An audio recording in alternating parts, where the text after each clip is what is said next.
Well, it's hard to believe that today is the official last day of winter as spring begins tomorrow because we've already been tracking several weeks of an early spring. But the weather for the last week of winter has been crazy. I mean, last Wednesday we hit a high temperature, a record high of 91 degrees. And get this, yesterday morning we saw a record low of 31 degrees. So weather, of course, across winter has been all over the place. Though as we head through the last day of winter, we're still tracking temperatures just below average, though a lovely day from start to finish.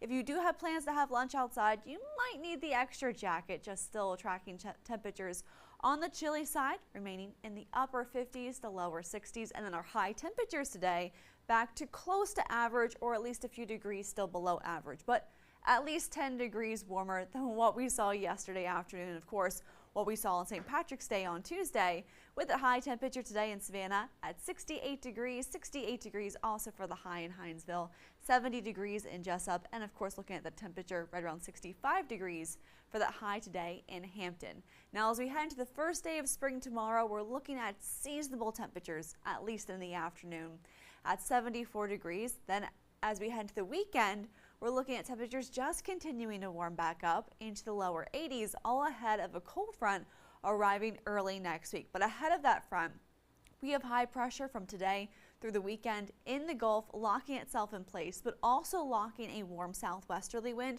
allowing for temperatures to be at least around average tomorrow, but then above average heading into the weekend, where our highs are back in the 80s and our morning temperatures finally starting to get away from those very cold mornings we've been tracking over the last few days, with our lows back in the 50s and 60s over the weekend.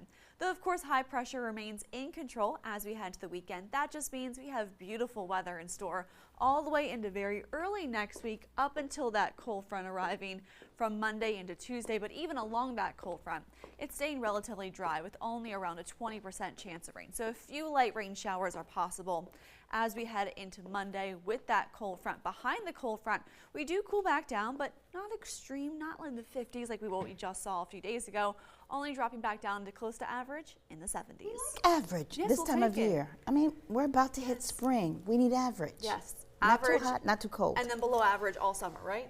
Yes. That's what we're planning. Hopefully so. All right. Thank you, Alyssa. Well, tickets for this year's St. Jude Dream Home